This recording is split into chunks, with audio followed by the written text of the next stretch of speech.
박용진 의원이 그 민주당 주자로는 처음으로 대선 출마를 선언했죠. 공식적으로 민주당 주자들 누구도 나 대선 나간다고 말하는 사람은 없었어요, 지금까지. 그냥 언론이 그냥 누구누구는 대선 주자라고 하고 여론조사하고 그랬겠죠. 근데 박용진 의원이 이렇게 치고 나오는 것에 대해서 뭐 나쁘다고 설명하고 싶은 게 아니라 이걸 하나 짚고 넘어가고 싶었어요. 노무현 대통령의 돌풍을 이을 대파란을 약속드리겠다 이렇게 이야기를 했는데 시작부터 욕 먹고 가는 건가요? 그러니까 실제로 박용진 의원이 민노당 대변인 시절에 그 했던 말이 하나 있습니다. 그걸 좀 보여드리고 갈게요. 이걸 보시고 나서야 내가 왜 이런 이야기를 드리고 싶어 하는지 아실 겁니다. 박용진 당시 대변인이 노무현 정권 3년 국민 고통은 3배로 올라갔다. 노 대통령이 결국 진보 언론과 진보 세력으로부터 배척당해서 사실 굉장히 괴로운 말년을 보냈던 것에 일조했던 사람이거든요. 예.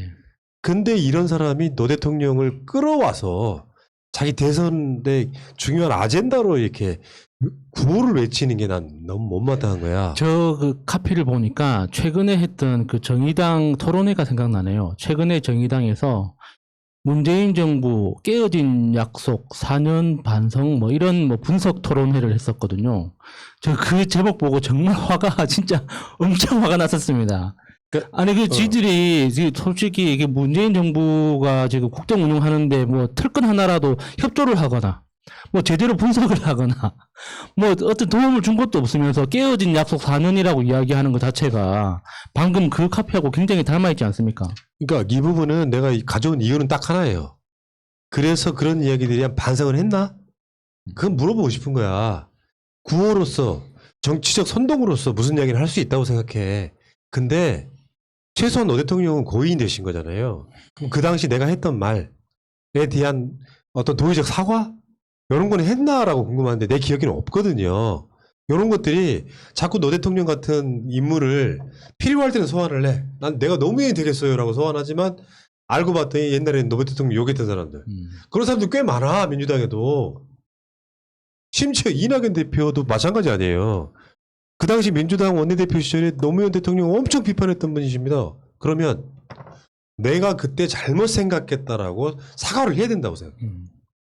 저는 그런 생각을 갖고 있는 거고, 이야기 나온 김에 진보 세력이라고 하는 사람들이 사실은 민주정권 말이 되면 꼭 이런 사람들이 나와요. 최장집 교수의 최근의 말 보세요. 나 미치겠다 진짜. 최장집 교수가 2008년 이 광우병 촛불 때입니다.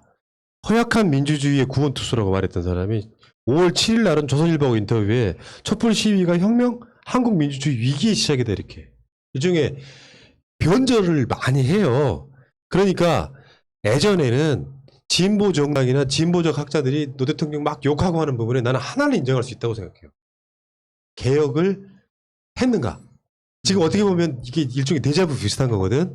노무현 대통령 때 열린민주당한테 150석 넘게 밀어주면서 그게 이루어지지 않음으로써 진보 세력으로부터 받는 공격은 어떤 특정 상황에서는 그게 일리가 없지 아니해요. 다만 조중동이나 국민의 짐에서 봤을 때는 이런 사람들의 말 한마디 한마디, 특히 최근에 강준만 교수 같은 사람이 그런 경우잖아. 예. 도와준 것도 없고 맥락도 없는데 대표적인 인물이 진중권이에요. 검찰개혁은 이야기하지 못하면서 문재인 정부가 못했다만 강조하는 사람들이 실제로 정권 말기에 나타나는 현상 중에 하나입니다. 저는 약간 좀 다른 측면에서 보는 게 개인적으로 최장집 교수의 책을 너무 좋아해가지고 정말? 예, 그 굉장히 열심히 읽어보고 하여튼 또 이제 읽어서 너무 달아서 다시 사고 할 정도로 그러니까 최장집 교수 책을 좋아했던 사람으로서 그러니까 저는 일종의 이거는 노인 문제라고 봅니다. 그러니까 우리나라가 그러네. 이제 독거노인이. 복지제도와 이 의료기술이 급격하게 발전하면서 기대 수명이 엄청 늘어났잖아요. 그러다 보니까 은퇴 후에 여생이 엄청 길어진 거예요. 그러다 보니까 은퇴를 그러니까 곧 죽을 줄 알고 은퇴를 했는데 아직까지 살아 있는 거야. 그런데 그 본격적으로 활동을 중단해 버리니까 아무도 찾아오는 사람이 없는 거지. 그러니까 찾아오는 사람이 반가우니까 나한테 찾아온 사람을 기분 좋게 할 말을 골라서 하다 보면 결국에는 이런 흰소리까지 하게 되는 거예요. 그러니까 최장직 교수의 저서들을 읽어보면 절대로 이 맥락하고 완전히 다르거든요. 그런데 자신이 젊은 시절 연구했던 그 결과물에 정면으로 반박되는 이야기를 할 수 있는 그 근거는 외로움에서 나온다고 생각합니다. 그래서 노인들이 태극기를 이렇게 붙이고 열심히 광장에 모이는 것도 친구 찾아가는 거 아니겠습니까? 그러니까 우리나라 복지 제도를 조금 다른 측면에서 설계할 필요가 있다 이렇게 봅니다. 그건 최장직 교수님 그러면 제자들의 잘못이라고 생각을 하고요. 하지만 저런 행동은 절대 용납할 수 없는 행동이고요. 책이 좋든 말든 그건 아무 상관도 없는 일이라고 저는 생각을 하고요. 최장직 교수님이 조선일보로부터 공격을 받았을 때 제가 학교 다닐 때 후배들 모아서 딱 5명이서 매일 앞에 조선일보 가서 시위를 해드렸던 분이 최장직 교수님입니다. 근데 저런 식으로 변절을 하시는 거는 그동안 내가 왜 그런 짓을 해드렸을까라는 생각을 하게끔 하고요. 그 다음에 박용진 의원 야권에서 첫 번째로 대선 출마를 선언한 원희룡과 함께 여권에서 대선 주자 첫 번째 출마 선언한 박용진 의원 일바 축하드리는데 근데 나가시죠 당에서? 나가시라고요. 저는 기억합니다.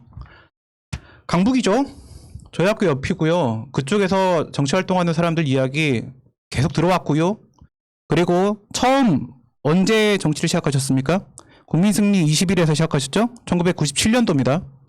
97년도 권영길 후보 때 저도 거기에 타고 있었거든요. 버스에. 타고 돌아오면서 했습니다. 그런데 그리고 나서 그건 민노당이 만들어지기 전이에요. 저도 민노당 창립 멤버 중에 하나입니다. 그런데 공부 안 했는데. 그리고 나서 민노당에 들어가셨죠. 그래요. 그 국민승리 20일은 그 전입니다. 2년 전입니다.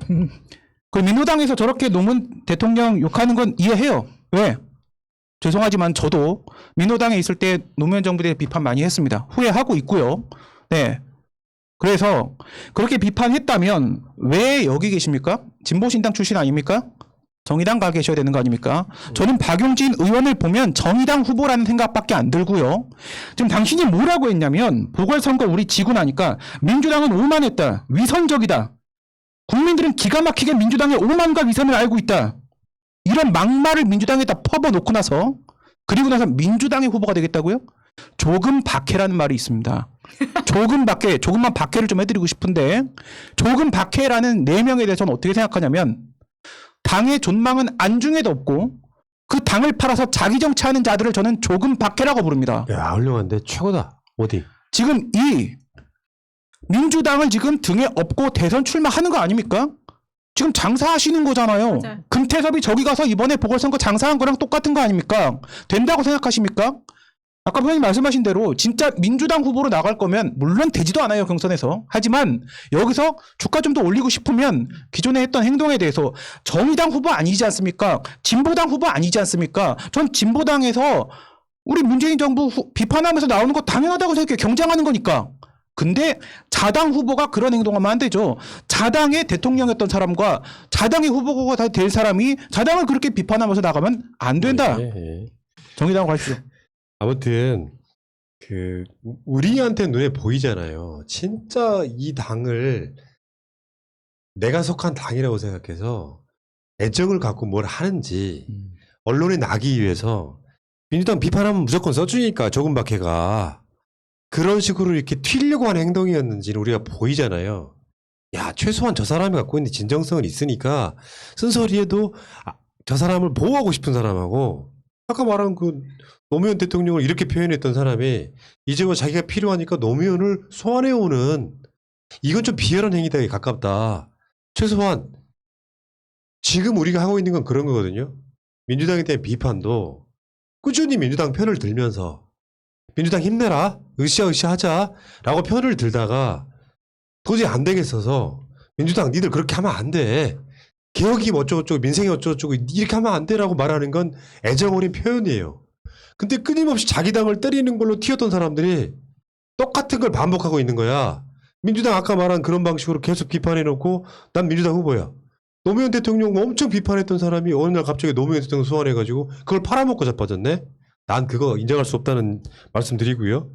아무튼 이런 식으로 정치하시는 분들 결국 정치적으로 크지 못해요. 노무현 대통령을 본인이 소환하고 싶다면 끊임없이 당선이 안 될 지역에 끊임없이 출마하면서 국민들한테 어떤 진정성 보여주면서 그런 정치 보여줬던 사람이면 클 수 있어요. 이번 대선이 아니라도 자기 정치 했던 사람들이 무슨 일단 여기까지.